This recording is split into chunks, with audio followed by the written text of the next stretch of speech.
Ассалаумағалейкум, тікелей эфирде қорытынды жаңалықтар, студияда Мақсат Болатұлы, сурдоаудармашы Хасем Жомартқызы. Алда көретіндеріңіз. Балдәурен республикалық оқу сауықтыру орталығында туған жер бағдарламасы жалпы ұлттық патриотизмнің негізі тақырыбында республикалық семинар практикум өтті. Бұл туралы мен Әйгерім Бекмағамбетова бірер минуттан соң баяндап беремін. Сандықтау ауданында нәтижелі жұмыспен қамту және жаппай кәсіпкерлікті дамыту бағдарламасы табысты жүзеге асырылуда. Бұл туралы алдағы бейнематериалда баяндаймыз. Қазанның 20 мен 28 аралығында Тараз қаласында қол күресуден Азия чемпионаты өткен болатын. Аталмыш чемпионаттан өңір спортшылары жеңіспен оралды. Бұл туралы сәлден соң менің бейнематериалымда.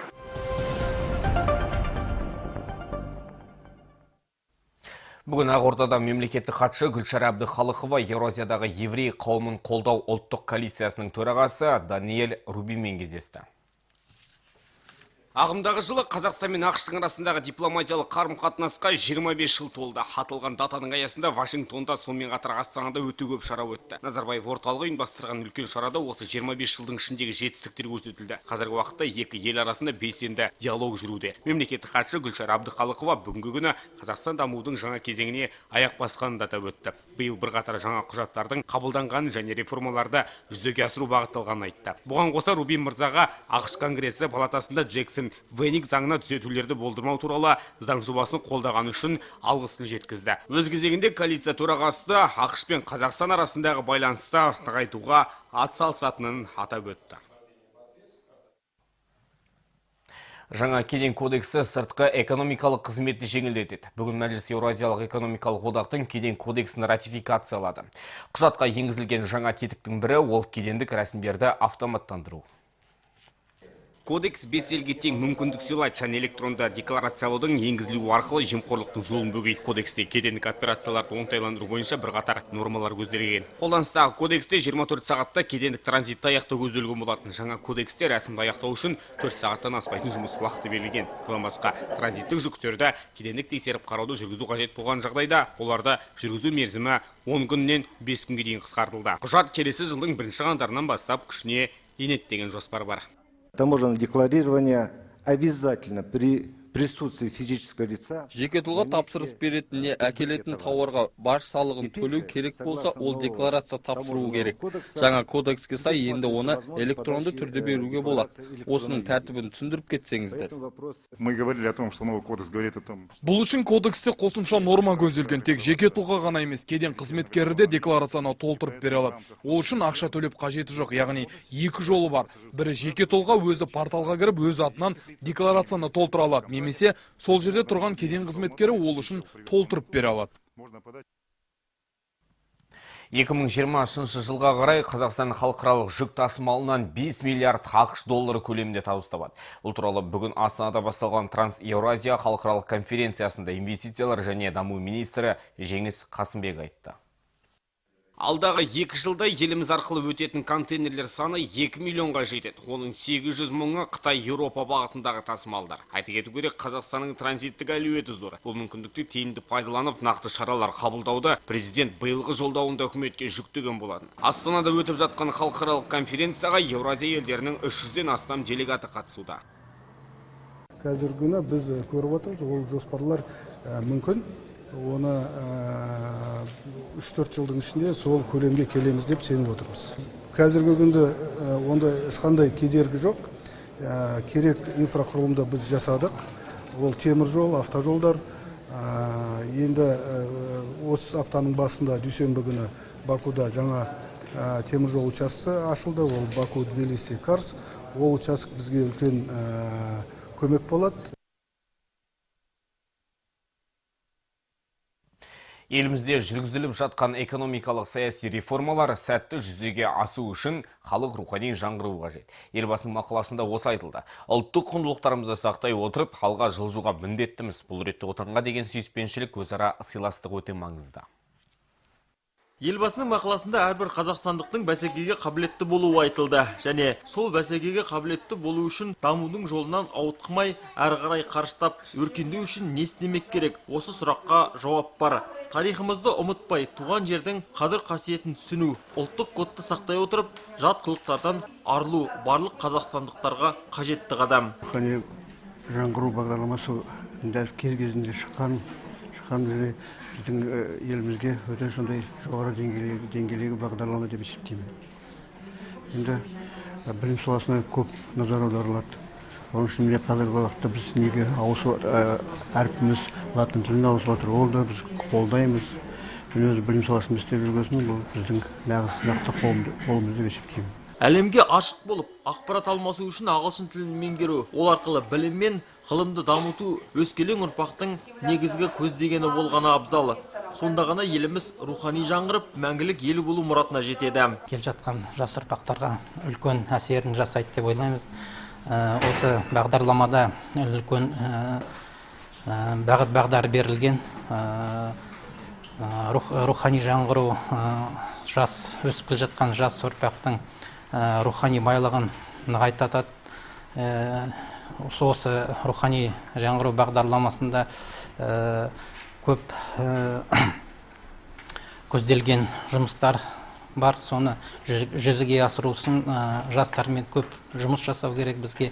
Елбасының мақаласы осындай елім деген жастарға бұрынғыдан да зор жауапкершілік жүктеп отыр. Әсіресе латын әліпбиіне көшу, ағылшын тілін меңгере отырып жаһандану дәуіріне ұлттық бірегейлікті сақтай отырып, нық қадам жасау аса қажет.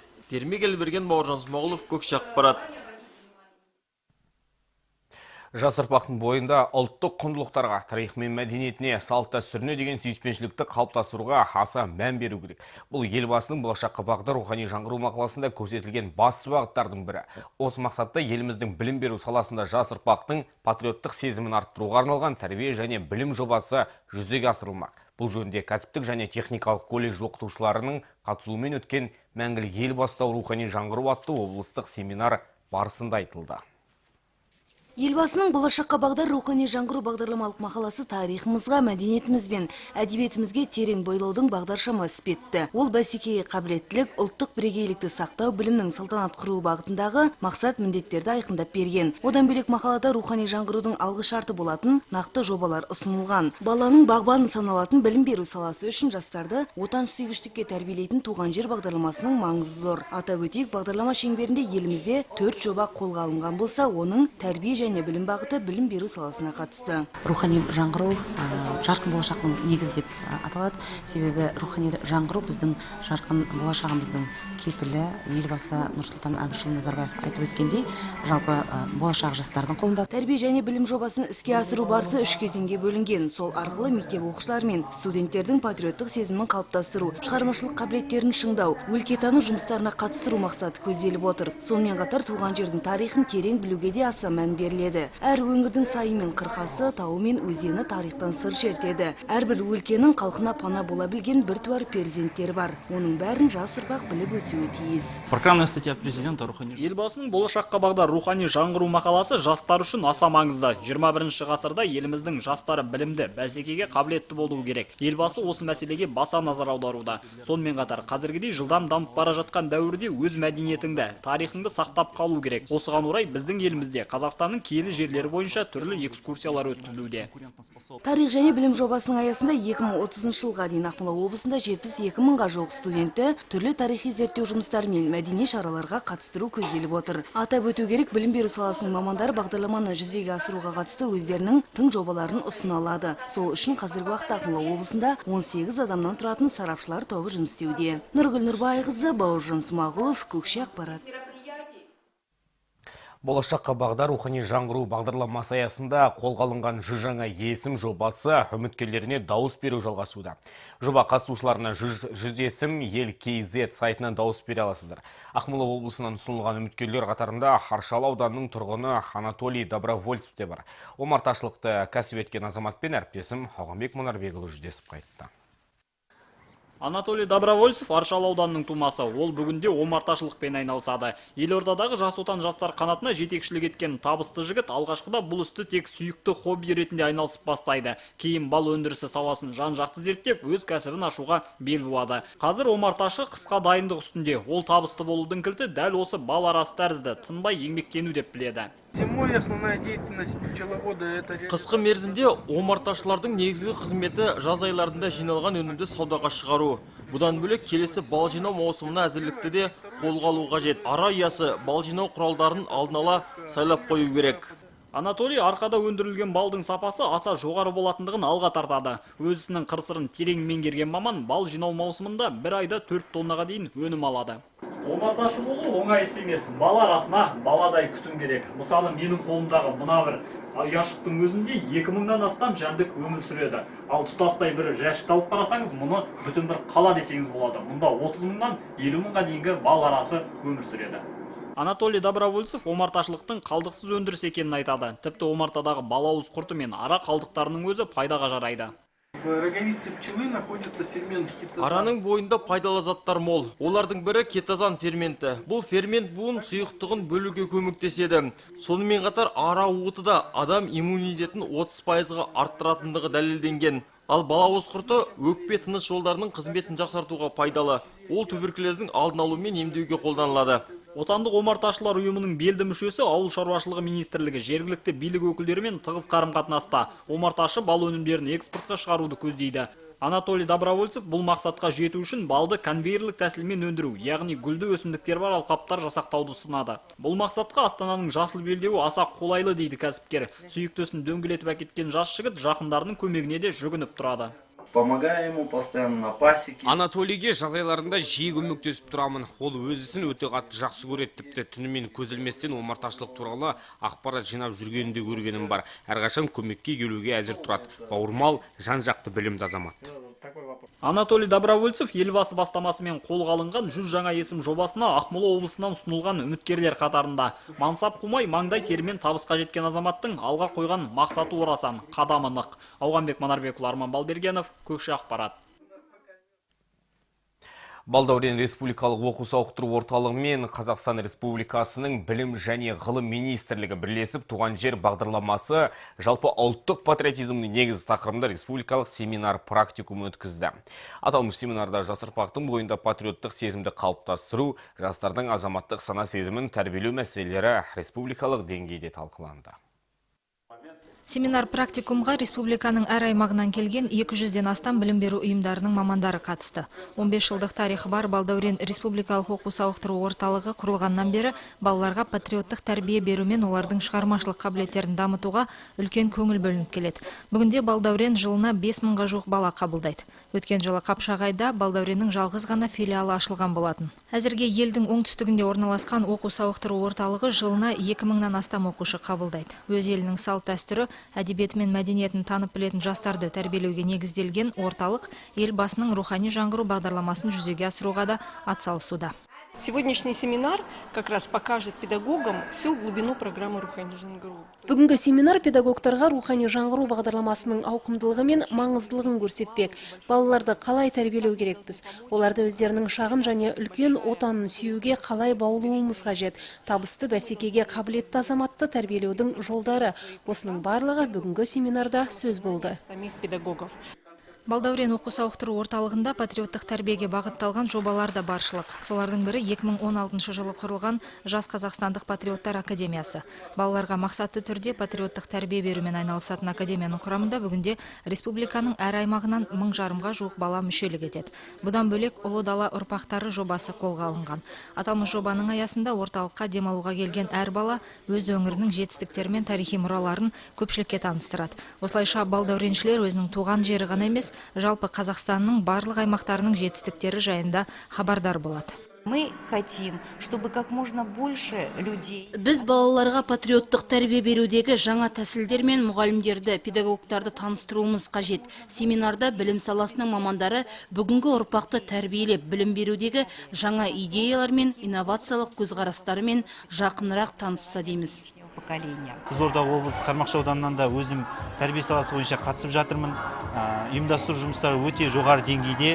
Әр өңірден жиналған жастарды рухани жаңғыруға байланысты әр өңірдің тарихына, өлке тарихын білуге, соған байланысты бағдарламалық жұмыстар жүргізуге, әрі қарай ол жобаларды өңір бойынша іске асыруға әдістемелік кешендер жасалуда, жобасы жасалуда, оған атсалысып жатқаныма өзім өте қуаныштымын. Республикалық семинар практикум барысында Білім және ғылым министрлігінің өкілдерімен Қазақстанға танымал тарихшы ғалымдар өздерінің баяндамаларын оқып, елбасының бастамасымен қолға алынған бағдарламаны білім саласында тиімді қолданудың әдіс-тәсілдерін ұсынды. Бұдан бөлек жас балдәуреншілер семинарға қатысушыларға "Мен өз елімнің патриотымын" атты әдеби сазды композициясын тарту етті. Тәуелсіз біздің еліміз, Қазақстан бай жеріміз. Әйгерімбек Мағамбетова, Марат Ахмеджанов, Көкше ақпарат.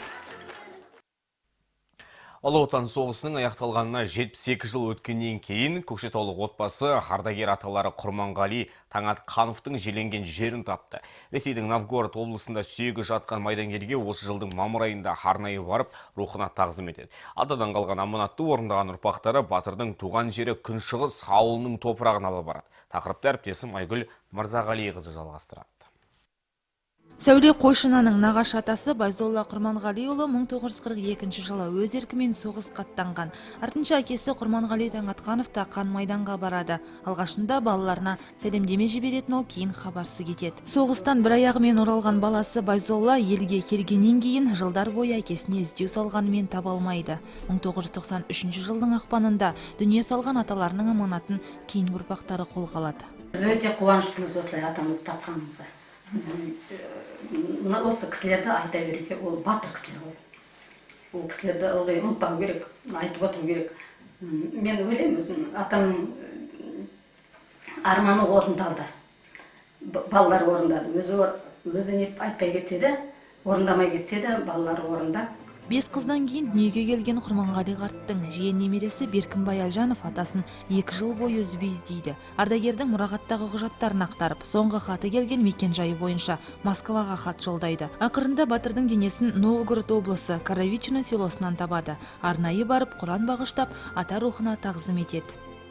Мен Құрманғалидың жалғыз қызымын, мен басында қалған. Құрманғали әкем, шешем, шәке екеуінің 9 құрсақ көтерген ғой. Мынау әкемнің туған апасы Үш деген, соның баласы Әлжанов Беркінбай Орынбайұлы осы интернет арқылы іздестіріп, ақыры мына жанымызда отырған Қойшына Сәуле Дәулетқызы екеуі Россияға барып, сол жатқан жерлерін бәрін анықтап, мемориалдық тақтаға атын жазғызып, елден апарып топырақ салып, менің көңілімді бір орнықтырды. Новгород облысындағы сол мемориалдық тақтаға батыр атасы Құрманғали Таңатқанұлының есімін Беркінбай Әлжанов жаздырған болатын. Майдангердің ұрпағы Сәуле Қойшынаның жұбайы да соғыста ерлікпен қаза болған атасы Матай Ахметовтың жерленген жерін тапқан. Мен де атамызды таптық. Біз іздеп жүргенбіз. Қазіргі жастар аталарыңызды іздеңіздер. Соны іздеп нетіңдер. Сол зерттеп жатыр, естіп жатырмыз, біз қуанып жатырмыз. Көп ана жердің звондайды.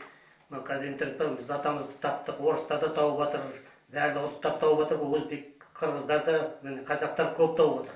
Соны мен айтайын деген, енді іздеңіздер. Өткенді өтті деп өзекке теппей, ата-бабаларының аманатына адалдық танытып, оларды табуға ниет білдіру асылында әр азаматтың парызы болса керекті. Өйткені қасық қаны қалғанша жаумен арпалысып, бүгінгідей бейбіт өмірді сыйлаған арда тұлғаларды ұмыт қалдыру, тарихыңды өшірумен бірдей. Айгүл Мырзағалиқызы, Арман Балбергенов, Көкше ақпарат. Сандықтау ауданда нәтижелі жұмыспен қамту және жаппай кәсіпкерлікті дамыту бағдарламасы табысты жүзеге асырылуда. Жұмыссыз жүргендер еңбек нарығында сұранысқа ие кәсіптік біліктілікті, дағдыларды меңгерудің тиімді жүйесі бойынша оқу курстарына бағытталса, өз ісін дөңгелетем дегендерге 87,2 миллион теңге көлемінде жеңілдетілген несиелер де бөлінген. Нарық сұранысына қарай техникалық және кәсіби мамандыққа ие болам деушілер үшін Каменка селосындағы нөмірі 2 агротехникалық колледж негізінде арнайы курстар ұйымдастырылған. Өзін-өзі жұмыспен қамтыған және жұмыссыз жүргендердің қатарынан 87 адам кәсіби білім алуға бағытталса, 174 азамат қысқа мерзімді оқу курсына жіберілді. Бұл мақсатқа бөлінген қаржының бүгінде 7,4 миллионы игерілді. Оқытуды 2017 жылдың мамыр айынан бастаған болатынбыз. Қазіргі уақытта біздің колледжда қысқа мерзімді курстан 93 адам өтіп жатыр. 3 мамандық бойынша біліктілік алуда, яғни тамақтануды ұйымдастыру, аспазшы даяшы және темір ұстасы сияқты мамандықтарды игеруде. Бізде олардың өз мамандықтары бойынша білімдерін толық алуына мүмкіндік бар. колледж базасында теориялық білімдерін тәжірибе жүзінде бекіту үшін қажетті жағдай жасалған. Наталья Мельник кондитер мамандығын игеру мақсатында Максимовка селосынан арнайы келіп оқып жүргендердің бірі. Үйде жұмыссыз отырған нәзік жанды осы курстан өткен соң жеке кәсібін дөңгелеткісі келетінін айтады. Мемлекет тарапынан өз кәсібін ашамын деушілерге, жалпы жұмыссыз отырғандарға үлкен көмек көрсетілуде. Өзім тегін курстың ашылатынын естігенде қуанып кеттім. Өйткені неше жылдан бері жұмыссыз үйде отырдым. Ал кондитер мамандығын игерген соң өз кәсібімді дөңгелетсем деген ойым бар.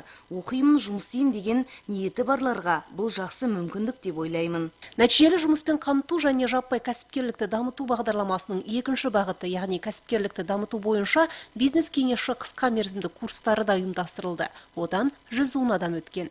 Жалпы сомасы 184 миллион теңге болатын несиеге кәсібін ашамын деген 97 азаматтың өтініші ауыл шаруашылығын қаржылай қолдау қорына жіберілді. Нәтижесінде 25 адам жалпы сомасы 87,2 миллион теңгенің несиесін алды. Бағдарламаның еңбек нарығын дамыту бағыты аясында Сандықтау ауданы бойынша 15 адам жастар іс тәжірибесінен өтуге бағытталды. Жалпы бұл мақсатқа бюджеттен 5,1 миллион теңге бөлінді. Қазіргі уақытта оның 2,8 миллион теңгесі игерілген. Әлеуметтік жұмыс орнымен 20 адам қамтылған. Бұл мақсатқа бюджеттен 4,4 миллион теңге бөлінді. Қазірде оның 2,9 миллион теңгесі игерілген. Жалпы аудан бойынша 800-ге жуық адамға мемлекеттік қолдау көрсету жоспарланған болатын. Межеленген жоспар бүгінде 100%-ға орындалып отыр. Бибінұр Амырханқызы, Арман Балбергенов, Көкше ақпарат.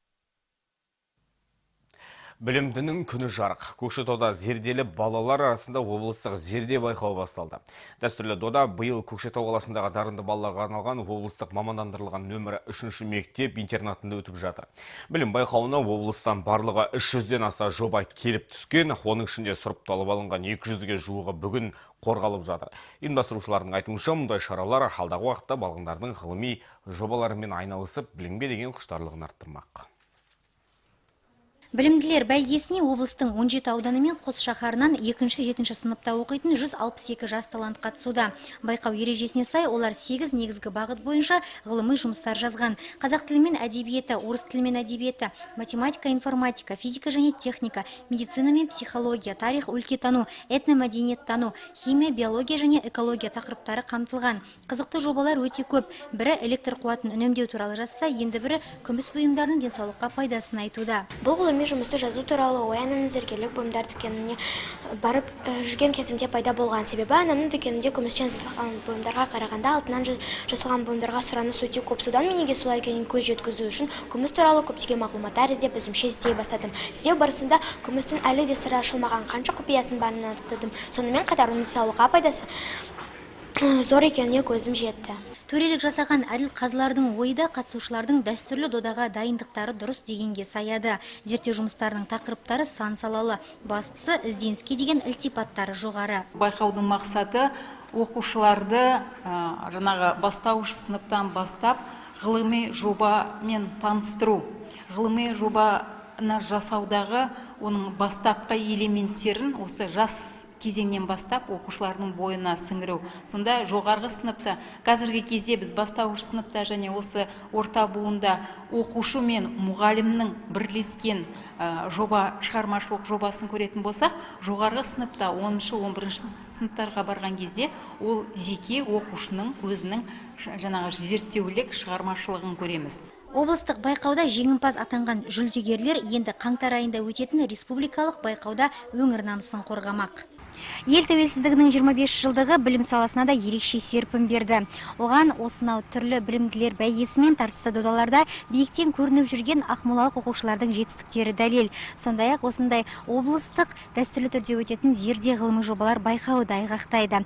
100-ден жүйрік мыңнан тұлпар атанған жеңімпаздар ертең анықталмақ. Оларды салтанатты түрде марапаттау рәсімі ертең Достар мәдениет сарайында өтпек. Гүлмира Аманбаева, Василий Бережников, Көкше ақпарат. Елбасының халыққа жолдаған болашаққа бағдар рухани жаңғыру бағдарламалық мақаласы аясында өңірде бірқатар тың жобалар іске асуда. Соның көрсеткішінің бірі ретінде Ақмола облысы жастар саясаты басқармасының қолдауымен жаңа толқын қоғамдық жастар бірлестігінің салтанатты тұсаукесер рәсімі ұйымдастырылды. Жаңа толқын қоғамдық жастар бірлестігін құру идеясы биыл Астанада өткен халықаралық Экспо 2017 мамандандырылған көрмесіне еріктілер қатысқаннан кейін барып туындағанын айта кету керек. Оны құрушылар еліміздегі белсенді жастардың қатарын көбейту, сондай-ақ өскелең ұрпақтың көшбасшылық және ұйымдастырушылық қабілеттерін дамыту көзделгендігін айтады. Әртүрлі бізде бағыттар бар, яғни ол ақниет бағыты, ол жаңағы жетім балалармен жұмыс.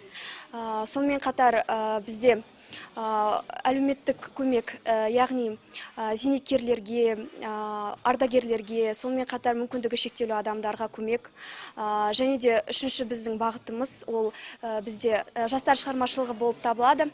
Яғни біз жастарды жан-жақты дамытамыз. Іс-шараға жастар ұйымдарының өкілдері мен жоғарғы оқу орындарының студенттері қатысты. Ал топ мүшелері болса, болашақ жұмыс жоспарларымен таныстырды. Бүгінде жастардың интеллектуалды және кәсіби деңгейін жоғарылату үшін бұл ұйым таптырмас орын болып табылады. Себебі елім деген әр азамат өз алдына жүктелген жауапкершілікті сезінеді, біледі. Мен осы ұйымға мүше болып қабылдану себебім алдыңғы уақытта қоғамға және де бүкіл қазақ еліне деген өзім үлесін қосқым келеді. Атап айтатын болсам, өнер жағынан және де басқа көптеген риторикалық жағынан өзімнің үлесімді қосқым келеді. Жаңа толқын бірлестігі еріктілерден құрылған. Жалынды жастар жоспарлы жұмыс жасаумен шектеліп қалмай, бағыттарын ұдайы жаңартып отыруды мақсат етпек. Өйткені ел болашағы жастардың қолында. Балауса Жақсыбай, Бауыржан Смағұлов, Көкше ақпарат.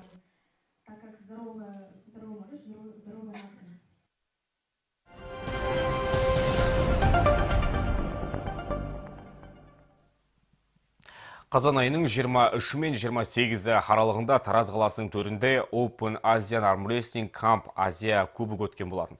Бұл чемпионат спорттың армрестлинг түрін насихаттауда зор септігін тигізеді. Аталмыш Азия кубогіне бәсекелестік тудырған өңір спортшылары жеңіс тұғырынан көріне білді. Азия кубогын еленуге 300-ден астам спортшы қатысқан. Оның ішінде Жапония, Германия, Иран сынды елдерден келген спорт майталмандары бақ сынады. Ал облыс атынан 10-ға жуық спортшы қатысып, 4 алтын, 4 күміс және 2 қола медаль еншіледі. Мықтылардың қатарында алтынды қанжығасына байлаған Дмитрий Тюков жасөспірімдер арасында күш сынастырып, жарыс басталғаннан ақ нәтижелі көрсеткіштермен қуантты. Организация очень понравилась. Маған жарыстың ұйымдастырылу жағы ұнады. Қарсыластарымыз да осал болмады. 60 килограмм салмақта 27 спортшымен күш сынастырдым. Сайысқа 15-ке жуық ел қатысты. Әрқайсысының орны бөлек, күштері басым. Дегенмен ешкімге есе жібермей, жүлделі бірінші орынды еншіледім. Жарысқа әртүрлі жас мөлшерінде спортшылар қатысты. Оның ішінде мүмкіндігі шектеулі жандар мен ардагерлердің де қатары бар. Азия кубогын иелену үшін шет жақтың спортшылары бар күшін салды және жарыс өте жоғары деңгейде ұйымдастырылды дейді жаттықтырушылары. Выступали по юниорам среди молодежи. Біздің спортшылар алтын, күміс, қола медальдарды қанжығасына байлады. Көрсеткіштер өте жақсы. Қазір 2 мен 5 қараша күні Балкашна селосына болатын облыстық сайысқа дайындалудамыз. Ал Дмитрийге келетін болсақ, ол армрестлингтен Қазақстан чемпионы. Аталмыш жарыста барлық спортшыны жеңіп, алдыңғы қатардан көрінген бізді қуантады. Енді спорт майталмандары облыстық жарысқа дайындық үстінде. Алдағы уақытта әлемдік дәрежедегі белестерді бағындырамыз деген арман ойлары да бар. Мақсат Болатұлы, Василий Вережников, Көкше ақпарат. Әзірге жаңалықтар легі осы, амандықпен жүздескенше.